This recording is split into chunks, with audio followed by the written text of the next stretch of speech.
We know that none of the issues that drove gold here are being solved. So the likelihood of gold going much higher is still rather high, making the case that gold can go from here to maybe $7, $8, maybe even $10,000 over the next few years. We know that governments will continue to basically expand the money supply, and it's not only the US, it's the Europeans, it's the Australians, it's everywhere, right? The Chinese, of course, as well. Seeing gold doubling from here, I think, is a realistic scenario over the next 2 to 5 years. As I said, last bull market top in the gold and silver ratio was around 15. So you can make the math where silver should end. If gold is trading at 10,000, we have a 15-to-1 gold-silver ratio. That's, of course, the best-case scenario. Silver is finally showing renewed strength after years of underperformance relative to gold. The metal began 2024 at $23.99 per ounce and ended the year at $28.91, marking a respectable 20.5% gain. However, 2025 has been far more eventful. In the first half of the year alone, silver has surged nearly 30%. Reaching a 13-year high as it broke above the $36 level in early June. This breakout has been fueled by rising economic uncertainty, intensifying geopolitical tensions, and the resurgence of Trump's trade war rhetoric. The rally gained momentum at the start of June, with silver climbing steadily from June 2nd through June 9th.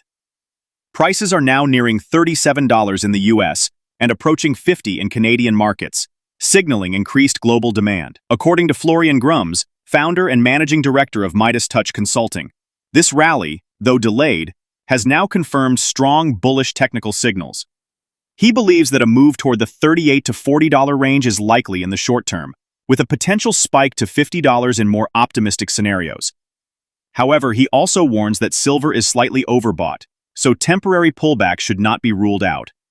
Notably, a bullish crossover of the 20-day moving average above the 50-day last Monday has likely triggered high-frequency trading algorithms to accumulate silver futures, further accelerating the upward move.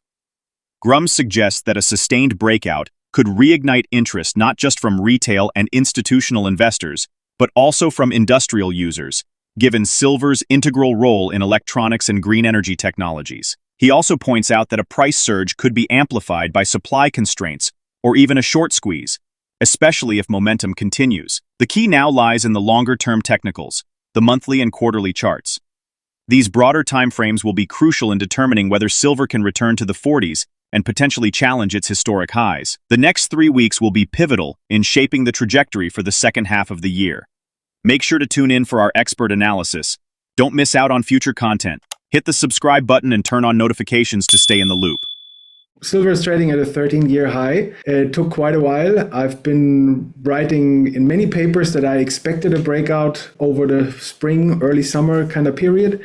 It came a little bit late this year now in early June. Gold is already in a consolidation, in a multi-week consolidation since 22nd of April. But here we are, silver finally breaking out above this strong and important resistance zone, 34, 35-ish kind of dollar, and quickly ran up $2 over the last few days. So it looks promising. In the very short term, it's going to be interesting to see. We have basically an embedded super bullish stochastic setup on the daily chart. So usually that should continue to run higher. But of course, at the same time, the silver market is a little bit overbought here. Typically, if you get these run-ups in silver, they should last at least 2 or 3 weeks, maybe 4 to 5 weeks. And the best case scenario, so to speak, would be that we're going to see silver running towards $50 rather quickly here. Of course, I don't have a crystal ball, so everything's possible. And we've seen silver breaking out at lower resistance levels and then just posting a 1 or 2 week rally in the last 15 months. So, I mean, generally, you should be always a little bit cautious with the markets. If we see a clear turnaround signal, it could be also that it comes back below 35. But I doubt it. I think we are in this breakout stage now. And I think the chances are very good that we're going to see a really nice breakout rally now towards at least 38 to 40. And then in the best case scenario, as I said, $50 in the short term. However, gold looks a little bit tired, which is totally justified. I mean, it's been a crazy crazy run up over the last 15 months since the breakout above $2,070 last February 2024. So huge run up.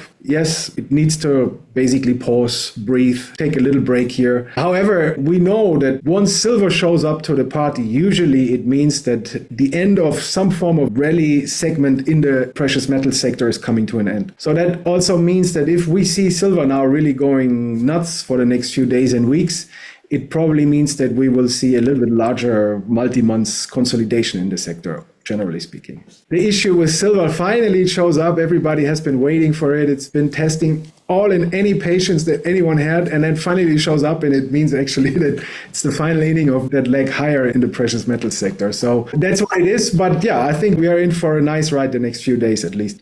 And do you think if we were to break the $50 level, that would shift how major institutions would be viewing silver as more than just a poor man's gold? Yeah, I'm very sure this will happen over the next, let's see, say 1 to 5 years. I think we're going to see a breakout above $50 in silver, and I think we will see 3-digit silver prices. And of course, once you have a bull market, a rally, prices going higher, the perception of everyone and also of the institutions is changing. It's always the same. The markets, in the end of the day, are mass psychological phenomenons, right? So once people seeing an uptrend, they're starting to wake up, wow, I want to be part of it. And then they run behind the train, basically, or try to get into that market. And it doesn't matter if it's institutions or retail or wealthy private investors. It's always the same. So, I mean, the perception is already changing step by step, simply also due to the fundamental macro kind of setup. We know that this is like the 5th year of deficit in the silver market, and lots of future potential demand sources coming to the silver market, while supply sources are difficult to ramp up. Basically, no real new mine is coming online over the next 1-2 years. I think the setup is wonderful for much higher silver price down the road. And of course, we're going to test at some point this $50 level for the 3rd time in the last 50 years. Normally, in such a long time frame and such a strong resistance, I would be surprised if it can slice through and directly run higher. Okay, normally you would expect a run to 50, maybe touching it and then pulling back and going into that multi-month kind of correction or consolidation kind of period, which I described before. But of course, I mean, once this train has really started, I mean, go back in the 1970s, from 1978 to 1980, silver ran from $2 to $50 without really looking back anymore. So that's also a potential scenario. What do? I mean, you keep your physical silver, obviously, right? You keep stacking, you're buying, and you hold it, because I think the $100 level is certainly a very realistic price target over the next few years. And if you compare where the gold-silver ratio has topped in the last bull market of the 1970s, around 15, you can make the case that at the end of this bull market in a few years, silver might even touch $300, $400, $500. So for a physical investor, it's nice to see if silver touches the $50 level. There's no reason to sell. And yeah, you just keep holding and stacking. I just laid it out with the gold-silver ratio. Gold is trading around $3,300 at the moment. We had an apparently short-term top in April, but it's still holding up well above 3,000. We know that none of the issues that drove gold here are being solved. So the likelihood of gold going much higher is still rather high. We also haven't seen like a complete euphoria stage, which is typically the end of a bull market. We haven't seen that. Making the case that gold can go from here to maybe $7,000, $8,000, maybe even $10,000 over the next few years, I think it is a realistic scenario. We know that governments will continue to basically expand the money supply, and it's not only the US, it's the Europeans, it's the Australians, it's everywhere, right? The Chinese, of course, as well. So seeing gold doubling from here, I think, is a realistic scenario over the next 2 to 5 years. Let's say it goes to $10,000 for the math to be easier. As I said, last bull market top in the gold and silver ratio was around 15. So you can make the math where silver should end. If gold is trading at 10,000, we have a 15 to 1 gold-silver ratio. That's, of course, the best case scenario. In the top of 2011, the gold-silver ratio topped around 35-ish, which still would take you to around about $300 silver if gold reaches 10,000, right? We know in the ground you will find probably 10 to 11 ounces of silver for every ounce of gold, right? If you talk with the big mining companies, they will tell you, well, we mine 7 ounces of silver for 1 ounce of gold, which is unbelievable where the market is trading. I mean, we've been trading at 100. Now it's coming down. It came down to 92-ish, the gold-silver ratio, but it's still completely away from the reality in mining companies getting out of the ground. Over the past decade, industrial demand for silver has surged, primarily fueled by the rapid growth of photovoltaic and green technologies. However, one often overlooked factor is the expanding arms industry. The ongoing war in Ukraine, characterized by drone warfare and missile strikes, has driven up the need for electronic components that rely heavily on silver. As Europe shifts its political discourse toward increased defense spending in anticipation of potential conflict with Russia, demand for silver from military applications is likely to rise significantly in the coming years. Florian Grummes emphasizes the long-term potential of silver, particularly in comparison to gold.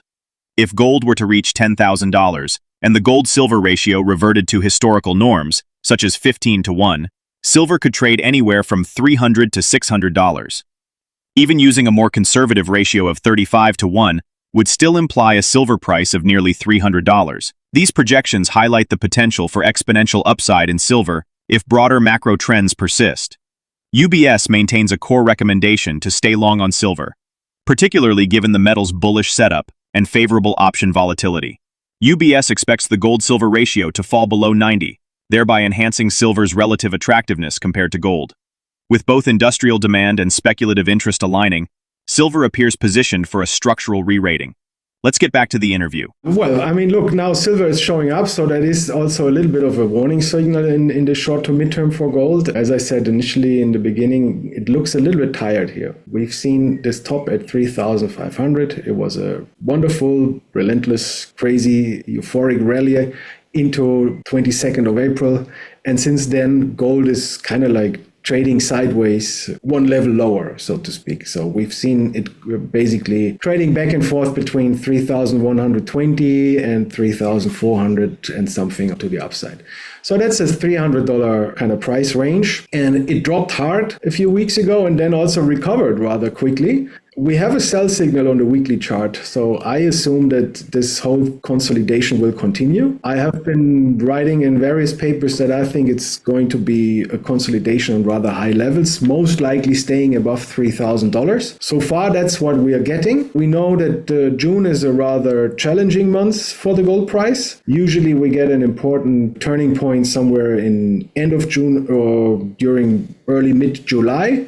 And then we get a nice summer rally for the metal prices. It looks to me like gold still has some more corrective work to do. Silver has taken over now, so I would not expect too much from gold. Most likely volatile, sideways, back and forth, confusing everyone. Also gold, after this super clear trending higher, now it's a time where like everybody needs to be confused, I guess, so that the market is ready for then the next leg higher. So if gold can find maybe a double bottom around 3,100 or 3,150-ish in the summer, that would be perfect. If it just meanders between 3,200 and 3,400, it would be also fine. What I want to see is an oversold weekly chart that would basically give me the confidence, okay, now we have the setup for a nice new rally that can last at least a few months and taking us back to the new all-time high. We also have open gap at 3,420 something, so there is a trajectory towards the upside. But what we've seen over the last few days especially is the Chinese are not really buying at the moment. So whenever I wake up in the morning, I see what happened in the Chinese or Asian trading session, and you can see like there's some buying, but it's not so strong like it used to be a few weeks ago. So probably they're just taking also a little bit of a pause and a breather here.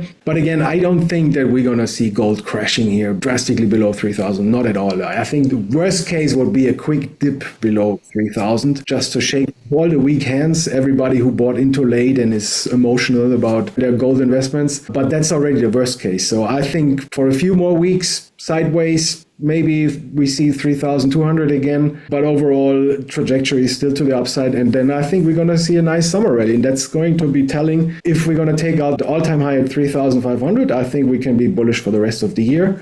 If not, we might have to be a little bit more patient. But the next price target at $4,000 is activated, and I assume it will come over the next, let's say, 6 to 8 months. I'm not buying gold here at these levels, to be very clear. So I've been buying recently silver and platinum. I think those are the two metals who are now catching up and who are still extremely undervalued. Also, if you look at the gold-platinum ratio, it's insane. I remember when I started as an investor in the sector 25 years ago, I mean, platinum was at least double the price of gold, So there's a lot of catch-up for silver and platinum, and we talked already about this. So that's where my focus is in terms of purchasing and accumulating more right now. But I would be a buyer of gold again around maybe 3,000. So my focus is on silver and platinum here. Usually, I mean, we are in an exponential curve in this whole bull market, also in the fiat money expansion. I don't think we have to wait 10 or 15 years for that. I think it's going to be within the next 2 to 5 years, most likely. So things accelerating. Yeah, I think 8,000 is realistic in 5 years. Probably faster. Probably much faster. And the reasons for it, the drivers for it, I mean, in the end of the day, people are losing confidence into society, into the financial system, into their pension fund kind of structures, into the markets, into the currencies, in the fiat currencies. And so they need to find something that gives them some form of trust and stability. And that has been always gold for the last 5,000 years. Obviously, we are in a bull market. Once something goes up, more people become aware of it, and then more people chasing it, which intensifies the trend, which then creates more people who are becoming aware of it. So it's the normal pattern that we're seeing here. And I assume with volatility and with pullbacks along the way, but this is what's going to play out over the next 5 years. And I mean, the debt situation in most of the Western countries is so devastating, and there will be no other way than expanding the fiat money supply in the end of the day. That's going to be the big driver. Geopolitics, I think, is the main thing. So far, since the Hamas invasion in October 2023, it has been very supportive for gold, the geopolitical mess in the Gaza Strip and in Israel, than any other geopolitical mess, like more bombing in Ukraine or attacks in Russia, whatever it was. But of course, if we get a really devastating, dramatic increase in the military activity between NATO and Russia, for example, I'm not sure if that would be helpful. I think that's the biggest risk. I don't see it immediately, but it's obvious that unfortunately the warmongers are still overall in charge of things, and that would probably be the biggest risk. I don't see a stock market crash here. I think markets have nicely recovered since this little crash in late March, early April. We are probably getting closer to the typical summer doldrum kind of situation for the markets. Just understand, most of the investors in the markets are people with families, with a job. They take vacation in July or August. They want to hang out with the families. And then they have low volumes. And then, of course, your boss in the company will tell you, no, you don't trade as risky today because there's not enough volume. So automatically, the whole market volume, trading activity, everything calms down over the summer months. And it's been the same for years. And that's why you have this famous sell in May and go away. Generally speaking, summer doldrums, most likely for the stock markets, things will calm down. That doesn't mean that you can have sharp moves and crazy volatility, but overall less activity, and usually you get also a pullback in the stock markets. 5 to 10%, most likely we're going to see something like this until autumn, which also will affect Bitcoin to an extent, I guess.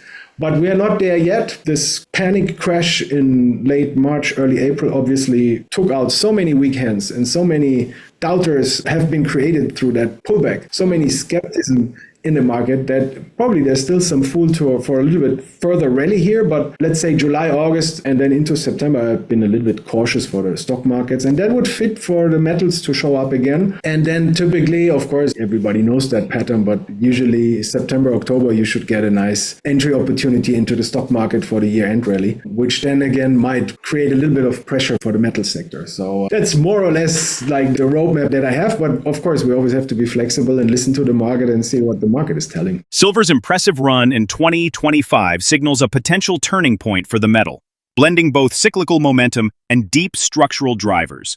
With its expanding role in defense systems, clean energy, and advanced electronics, silver is no longer just riding the coattails of gold. It's emerging as a critical asset in its own right.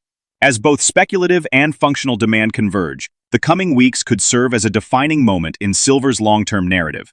Is silver on the verge of a sustained revaluation driven by its evolving industrial importance, or will near-term overextension cap its upward trajectory? Share your perspective in the comment section.